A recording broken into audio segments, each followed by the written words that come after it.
Alhamdulillahi Rabbil Alameen, wassalatu wassalamu ala Sayyidil Mursaleen, amma ba'd, fa'a'udhu billahi minash shaitanir rajim. Bismillahir Rahmanir Rahim. As-salatu wassalamu alayka ya Rasulullah, wa ala alika wa ashabika ya Habiballah. As-salatu wassalamu alayka ya Nabiyallah, wa ala alika wa ashabika ya Nurullah. My dear Islamic brothers and viewers of Madani channel, welcome to the Eid special series, The Blessings of Eid al-Fitr. In this series, we learn about how we are supposed to make the most of this Eid al-Fitr and how we are supposed to celebrate it. In the beginning, let's listen to the excellence of Durood Pak. The beloved of Allah, the faultless Sallallahu Ta'ala Alaihi Wasallam said, "Whoever recites Durood upon me 1,000 times in one day shall not die until he sees his place in heaven." Sallu ala al-Habib Sallallahu Ta'ala ala Muhammad Sallallahu Ta'ala Alaihi Wasallam.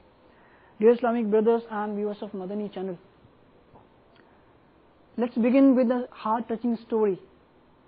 Once on the day of Eid, Sayyidina Umar Farooq Azam radiyallahu ta'ala anhu saw his son in an old shirt. Saddened by his son's apparent poor condition, he radiyallahu ta'ala anhu began to cry. Seeing his father crying, his son asked, "Dear father, why are you crying?" He radiyallahu ta'ala anhu replied, "My son, I'm afraid you will be heartbroken when the other boys see you in old clothes today on the occasion of Eid." His son replied, "Dear father, the heart of the one who disobeys Allah Azza wa Jal and his parents should break. I am hopeful that Allah Azza wa Jal will also be pleased with me because you radiyallahu ta'ala anhu are pleased with me." When Sayyidina Umar Farooq Azam radiyallahu ta'ala anhu listened to it, he radiyallahu ta'ala anhu embraced his prince and prayed for him. Subhanallah. May Allah Azza wa Jal have mercy on him and forgive us for his sake. Another story. The daughters of Sayyidina Umar bin Abdul Aziz radiyallahu ta'ala anhu came to him a day before Eid and said, "Father, which clothes are we going to wear tomorrow on Eid?" He radiyallahu ta'ala anhu replied, "The same clothes you are wearing right now. Wash them and wear them tomorrow again." "No, dear father, buy new clothes for us," the girls insisted. He radiyallahu ta'ala anhu said, "My dear daughters, Eid is the day when we are supposed to worship and thank Allah Azza wa Jal. Wearing new clothes is not necessary. You're right, father. But our friends will taunt us saying that you're wearing the same old clothes even on Eid despite being the daughters of Amirul Mu'mineen." Saying so, the girls then began to cry. Compelled by his daughter's feelings, Sayyidina Umar bin Abdul Aziz radiyallahu ta'ala anhu called and asked the treasurer to give him a month's salary in advance. But he refused to do so, saying, "Sir, are you certain that you will remain alive for another month?" He radiyallahu ta'ala anhu thanked and prayed for the treasurer, who then left without giving money. Then he radiyallahu ta'ala anhu said to his daughters, "Dear girls, sacrifice your desires for the pleasure of Allah Azza wa Jal and his beloved Rasul sallallahu ta'ala alayhi wa alayhi wa sallam. May the mercy of Allah Azza wa Jal be upon him and may we be forgiven for his sake." Dear Islamic brothers and viewers of Madani channel, it became obvious from the previous two stories that Eid is not all about wearing only fancy clothes. Eid can be celebrated even without them. Allahu Akbar, Allahu Akbar. How poor Sayyidina Umar bin Abdul Aziz radiyallahu ta'ala anhu was.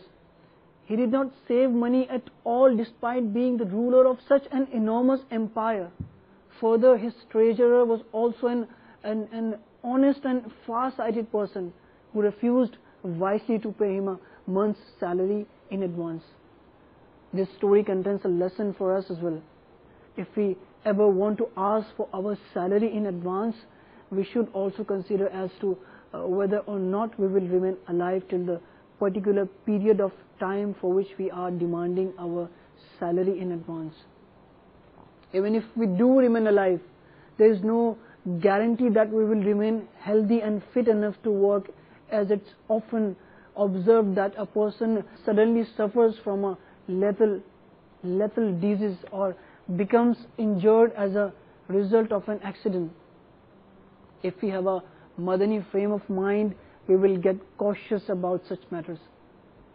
In order to develop a Madani mindset, please travel with Madani Qafilas of Dawat Islami. There are great blessings of Madani Qafilas. A Madani blessing which took place during a Madani Qafila is now presented to strengthen your faith. The statement of an Islamic brother living at Nishtar Basti, Babul Madina, Karachi is presented with a few amendments. Once I had a dream in which I saw my deceased father in an extremely weak condition. He was wearing no clothes and walking with someone else's support. I got worried. Therefore, I intended to travel with Madani Qafilas for 3 days every month with the intention of Ihsal Sawab for my father. I began my journeys as well. 3 months later, having returned from a Madani Qafila, when I went to sleep, I had a dream in which I saw my father again. This time I found him smiling and wearing a green garment. A light rain was also showering on him. Alhamdulillah Azza wa Jal, the importance of traveling with Madani Qafilas became even more evident to me, and now I am determined to continue traveling for 3 days every month with Prophet's devotees, inshallah Azza wa Jal. Sallu ala al-Habib sallallahu ta'ala ala Muhammad sallallahu ta'ala alayhi wa alayhi wa sallam. Dear Islamic brothers and viewers of Madani channel, did you see how the fortunate son made an excellent decision to travel with Madani Qafila in sympathy of his deceased father, and what a brilliant blessing of the Madani Qafila took place. According to the scholars who interpret dreams, Mu'abbirin, no one can tell a lie in Barzakh, the period from death to resurrection. A deceased person cannot give a false news in dream. They further say that seeing a deceased person in a dream in the state of sickness, weakness or anger indicates punishment, whereas seeing him in a white or green garment indicates that he is happy. Dear Islamic brothers and viewers of Madani channel, good dreams are certainly good. Remember, a prophet's dream is based on revelation, wahi, but the dream of a non-prophet does not have such credibility and his dream is not regarded as proof. For example, if somebody dreamt that the Holy Prophet sallallahu ta'ala alayhi wa sallam gave him the glad tidings of entering heaven, we cannot still declare that the dreamer will surely enter heaven just on the basis of his dream. No doubt, whoever sees the Holy Prophet sallallahu ta'ala alayhi wa sallam in a dream has definitely seen him, because the devil cannot appear in the form of Rasulullah sallallahu ta'ala alayhi wa sallam, and whatever he sallallahu ta'ala alayhi wa sallam says in the dream is doubtlessly true. However, there is a possibility of mishearing and misunderstanding as a person's senses are weak in a dream. Therefore, one must refer to the ruling of Sharia before carrying out the order given in the dream. If the command given in the dream does not contradict the Sharia, it can be fulfilled. Still, it is not wajib to do so. On the other hand, if it contradicts Sharia, then it will not be carried out at all. Now, this issue can further be elaborated with the help of the following example. Ala Hazrat Imam Ahl Sunnat, Mujaddid Deen o Millat, Mujaddid of the Ummah, revivalist of the Sunnah, destroyer of misleading innovation, scholar of Sharia, guide of Tariqah, Allama Maulana Al-Haj Al-Hafiz Al-Qari Al-Shah Imam Ahmad Raza Khan alayhi rahmatur rahman says, once a man dreamt that beloved Rasul sallallahu ta'ala alayhi wa sallam ordered him to drink alcohol. Allah forbid. The dreamer consulted Sayyidina Imam Jafar Sadiq radhiyallahu ta'ala anhu about the interpretation of the dream. Imam Jafar Sadiq alayhi rahmatullahi raziq said, the beloved Rasul of Allah sallallahu ta'ala alayhi wa sallam prohibited you to drink alcohol. You misheard. Remember, the sinners and the pious are equal in this matter. In other words, a pious person's dream will not necessarily be considered true just because of his piety. Similarly, a sinner's dream will not necessarily be considered unreliable at all because of his sins. The criterion for true and false dreams has already been explained. There is a lesson for us in each and every act of Allah Azza wa Jal's friends. Alhamdulillah Azza wa Jal, our Sayyidina Ghaus Azam radiallahu ta'ala anhu is a great wali, friend of Allah Azza wa Jal. But still, he expressed fear and humility on the occasion of Eid for our guidance. Therefore, he says in his Persian couplets, translation, people are saying tomorrow is Eid. Tomorrow is Eid and everyone is happy. But the day when I leave this world with my faith will actually be the day of Eid for me. Subhanallah. Look at his extreme piety. He holds an extreme great status, the chief of all saints, rahimahullah ta'ala, yet so humble. There is a warning here for us.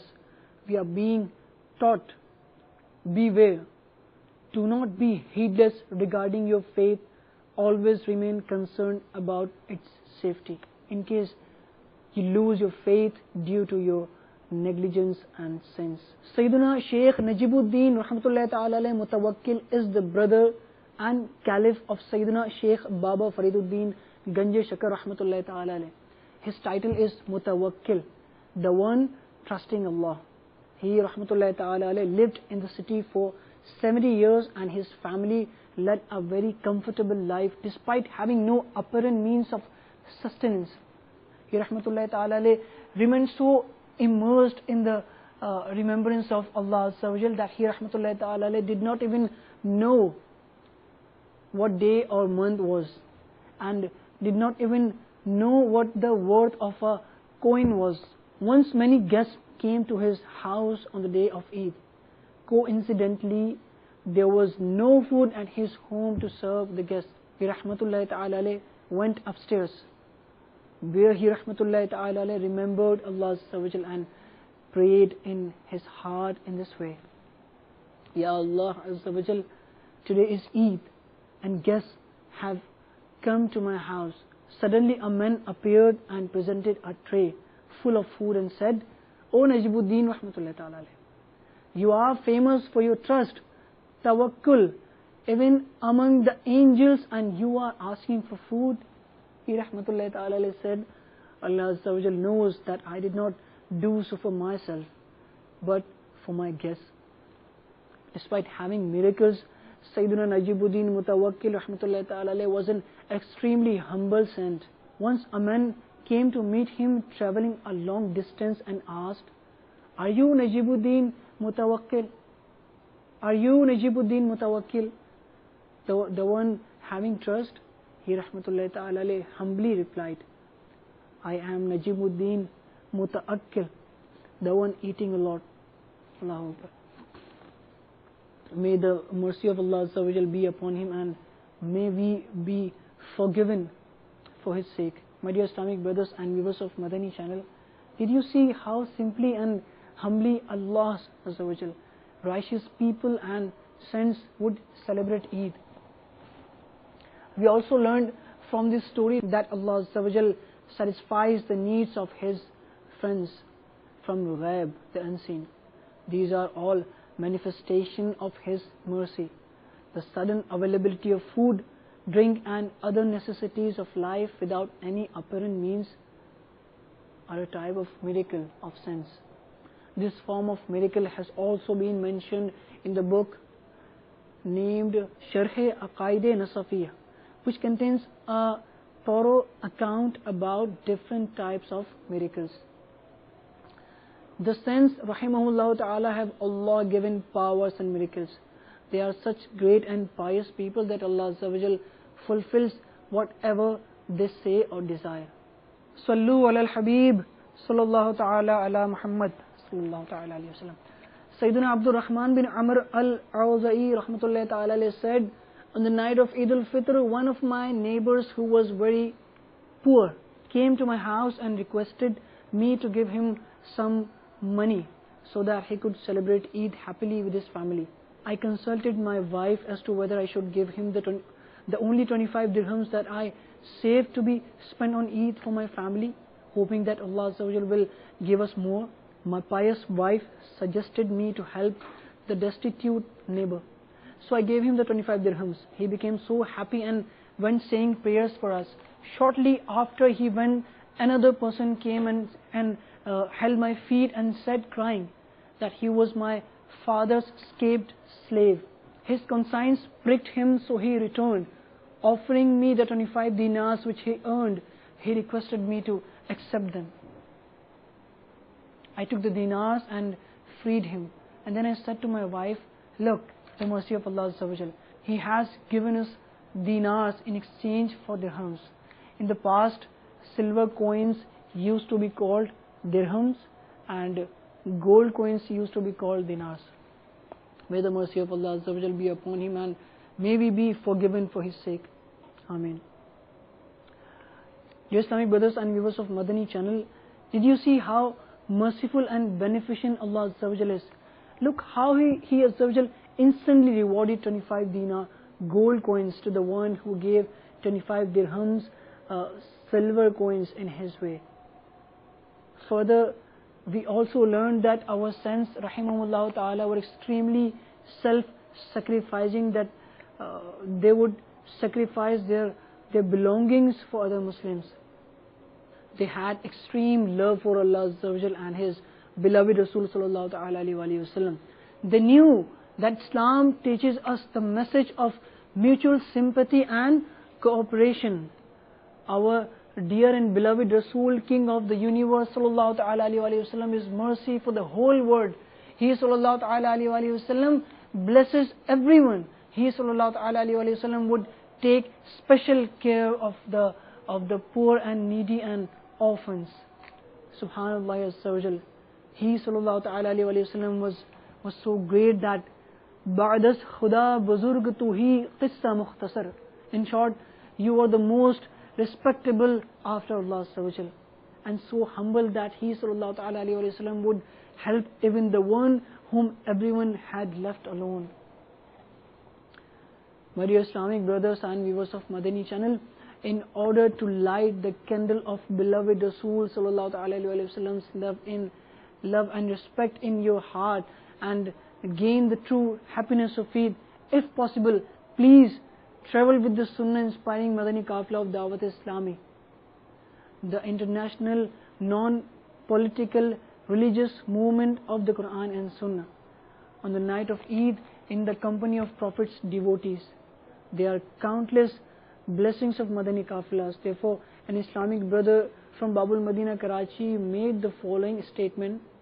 A deaf Islamic brother attended the 3-day Sunnah inspiring Ijtima of Dawat Islami held in Quetta and travelled with the 3-day Madani Qafla afterwards in the company of the Prophet's devotees to learn the prophetic Sunnah. Alhamdulillah Azza wa Jal, he regained his power of hearing during the blessed journey and he could now hear normally.